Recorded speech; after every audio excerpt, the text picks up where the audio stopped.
साथियों, वैसे तो पिछले जितने बार भी हम बोले, हमने ये कहा कि जो भी हमारे खिलाड़ी भाई आदेश करेंगे हम उसको फॉलो करेंगे। उसके बीच में कई लोगों ने कई पंचायतें की, उसमें हमें तो किसी में नहीं बुलाया गया, लेकिन हमने ये कहा कि हम समर्थन करेंगे। और जींद के अंदर भी जो हमने पंचायत बुलाई थी उसमें समर्थन की घोषणा की थी, उसमें सहयोग की घोषणा की थी। और आज भी हमारी जो पंचायत थी वो सहयोग पंचायत रखी गई थी, लेकिन सभी लोगों की एक डिमांड थी कि आज कोई आर पार का फैसला ले लिया जाए, थी ना सभी लोगों की। लेकिन भैया स्टेज से आवाज नहीं आनी चाहिए प्लीज। हमारे मन में एक फैसला आज जो हम लेना चाह रहे थे वो ये था कि जैसे बीजेपी ने हमें संसद पे जाने से रोका, तो ऐसे हम इनको गांवों में घुसने से रोक दें। जैसे इन्होंने हमारी बेटियों को घसीट घसीट के ले गए, अगर ये हमारे गांव में घुसे तो हम ऐसे ही इनको घसीट के गांव के बाहर छोड़ के आएंगे।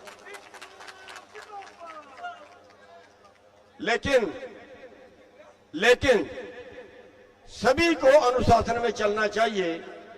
कोई एक और फैसला करे, हम और फैसला करें तो फिर शायद वो बात सिरे ना चढ़े। और दूसरी बात यह है कि आंदोलन है खिलाड़ियों का, हम उनके सहयोगी हैं। हम खिलाड़ियों को एक आश्वासन देते हैं कि अगर ये खिलाड़ी, बजरंग जी कहां है, अगर ये खिलाड़ी ये कहें कि जाके जंतर मंत्र पे सिर कटवाना है तो हम कटवा देंगे। ये कुछ भी कहें, हम इनकी हर बात को फॉलो करेंगे। लेकिन हमारा फैसला क्योंकि आंदोलन खिलाड़ियों का है और इसलिए हम इनके ऊपर छोड़ते हैं। ये जब भी आदेश करेंगे, जो भी आदेश करेंगे, हम उसी को फॉलो करेंगे। और अगर इन्होंने ये आदेश कर दिया कि बीजेपी वालों को गांवों में नहीं घुसने देना, तो फिर बीजेपी वालों का क्या हाल होगा? जैसा पहले हुआ तो उससे बुरा होगा। तो इसलिए हम इन भाइयों के ऊपर छोड़ते हैं। आज की पंचायत में कोई घोषणा करनी मेरे ख्याल से इसलिए उचित नहीं होगी कि बजरंग जी ये बोल रहे हैं कि हम सभी संगठनों की कोई पंचायत इकट्ठी करेंगे। ऐसे ही है ना जी? जो ये करेंगे हम उसके साथ है, हमारा समर्थन। सहमत हो आप सभी लोग? अब मेरा दूसरा सवाल है, एक बात यहां पे हमारी समाप्त होती है और ये दूसरी बात जो होती है, दूसरी बात जो मैं कहना चाहता हूं आप लोगों से, वो ये कहना चाहता हूं कि अगर एक बजरंग गिरफ्तार हो भी, एक बृजभूषण गिरफ्तार हो भी जाए, अगर एक बृजभूषण गिरफ्तार हो भी जाए तो क्या सारा देश सुखी हो जाएगा? नहीं ना। इन्होंने जो देश में कंगाली पैदा कर दी, जो आज 33 किसान रोज आत्महत्या करते हैं, जो आज 38 बेरोजगार आत्महत्या करते हैं, जो आज देश के नौजवान देश को छोड़ के भाग रहा है, जो आज देश के बैंक इन्होंने कंगाल कर दिए, 15 लाख करोड़ माफ कर चुके पूंजीपतियों का, जो आज देश में 22 करोड़ लोग रात को भूखे सोते हैं, क्या उनका हल निकल जाएगा? अब उसका हल निकालने के लिए हमें एक लंबी लड़ाई लड़नी पड़ेगी और वो लंबी लड़ाई सड़क से लेकर संसद तक होगी। और उसमें दोषी कौन है?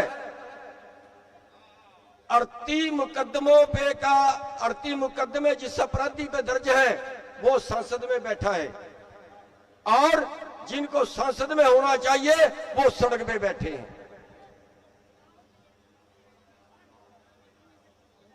इस व्यवस्था को बदलने की जरूरत है, और ये व्यवस्था दो तरीके से बदली जाएगी। एक सड़क की लड़ाई और दूसरी संसद की लड़ाई, वोट की लड़ाई। कमेरा कमेरे को वोट देनी चाहिए या कमेरे को लुटेरे को वोट देनी चाहिए? कमेरा कमेरे को वोट देना ठीक कह रहा हूं या गलत कह रहा हूं? तो ये कमेरे लोग जो है ये लुटेरों का वोट क्यों डालते हैं भाई? क्या आज आप प्रण करोगे कि हम लुटेरों को वोट नहीं डालेंगे? हाथ खड़े करो एक बार। दूसरी बात, एक बड़ी क्रांति के लिए हमें ऐसे आंदोलनकारी चाहिए, हमें ऐसे मर्जीबड़े चाहिए जो जिंदगी से मौत को बेहतर समझते हों। ऐसे मर्जीबड़े चाहिए जो किसी तरह भी भिड़ने के लिए तैयार हों, जो तन से, मन से, धन से, जो अपनी जान हथेली पे रख के लड़े। हम मारेंगे नहीं किसी को मारेंगे नहीं, लेकिन जब हमारा मोर्चा लगेगा ना, जैसे संसद में जाने से रोका, हम मरेंगे वहीं पे, कट मरेंगे, मारे पुलिस लाठियां, मारे पुलिस गोलियां, हम घर को वापस नहीं आएंगे। हमें ऐसे योद्धे चाहिए, आपके बीच से ऐसे सूरमे चाहिए, और जो इस तरह की लड़ाई लड़ सकते हो, जो अपनी जान कुर्बान कर सकते हो देश के लिए। हमारे देश में देशद्रोहियों से देशभक्त ज्यादा हैं। हमें उन देशभक्तों को एक जगह पे इकट्ठे करना है। आप में कितने लोग हैं जो अपने देश को बचाने के लिए जान कुर्बान कर सकते हैं, अपने देश को बचाने के लिए जो जान हथेली पर रख सकते हैं? साथियों,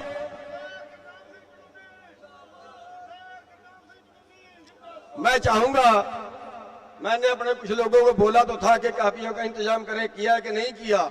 आप किसी भी तरीके से जो आपके नजदीक है या यहां कोई कापियों का प्रबंध हो, हमें अपना टेलीफोन नाम और नंबर और एड्रेस चाहिए आपका, उन लोगों का जो शहीद हो सकते हो, नकली नहीं। मेरे पास नकली कुछ नहीं करना आता, मेरे पास ना तो नकली लड़ाई लड़नी आती है, ना मेरे पास बातें घुमाने आती है। हमें वो मर्जीबड़े चाहिए जो, देखिए देश को बदलना है। जो लुटेरे हैं वो सड़क पे होने चाहिए, जो कमेरे हैं वो संसद में होने चाहिए। और इसके लिए इतना आसान नहीं है, छोड़ेंगे नहीं हमें वो लोग। मुकदमे बनाएंगे, जेलों में डालेंगे, लठ मारेंगे, गोलियां मारेंगे, सब कुछ करेंगे वो लोग, और हमें उन सब का बर्दाश्त करना पड़ेगा। तो साथियों, जो भी आपके एरिया का हमारा प्रधान होगा उसको आप ज्यादा से ज्यादा नंबर लिखवाएं। हम दूसरा तरीका भी सोशल मीडिया से भी नंबर लेने की कोशिश करेंगे। हम एक ऐसा ग्रुप बनाएंगे जिसकी कहीं भी कुर्बानी के लिए जरूरत पड़े, रात को जरूरत हो तो वो रात को ही आ जाए, दिन में जरूरत हो तो दिन में ही आ जाए, सबसे पहले उसके लिए आंदोलन हो। साथियों, तीसरी बात मैं ये कहना चाहूंगा कि हमारा जो मोदी जी हैं वो मशीनों में गड़बड़ी करके जाति के नाम पे, धर्म के नाम पे पता नहीं कैसे कैसे कंडे बना के जीत जाते हैं।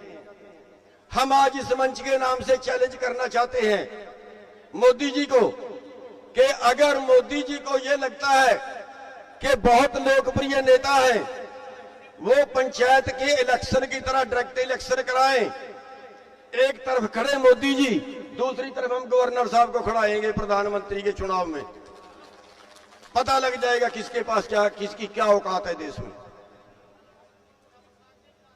इस चुनाव को बदलने की जरूरत है। पार्टी राज की बजाय जैसे पंचायती चुनाव होता है ऐसे डायरेक्ट चुनाव हो तो अच्छे नेता निकल के सामने आएंगे।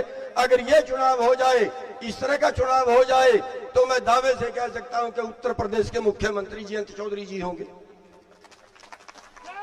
देश के प्रधानमंत्री सत्यपाल मलिक जी होंगे। हमारी व्यवस्था को सुधारने की जरूरत है। साथियों, मैं फिर एक बार अपनी बात को समाप्त करते हुए इतना कहना चाहूंगा, अपने जो हमारे पहलवान भाई हैं उनको आश्वासन देना चाहूंगा कि हमने फैसला तो आज हम घर से तय करके आए थे कि हमने आर पार का करना है, लेकिन हम इनके ऊपर छोड़ते हैं। जहां भी हमारी जान की जरूरत पड़े, जहां भी हमारे सिर की जरूरत पड़े, हम देने के लिए तैयार हैं। फैसला इनका होगा, कार्रवाई हमारी होगी। सबका धन्यवाद।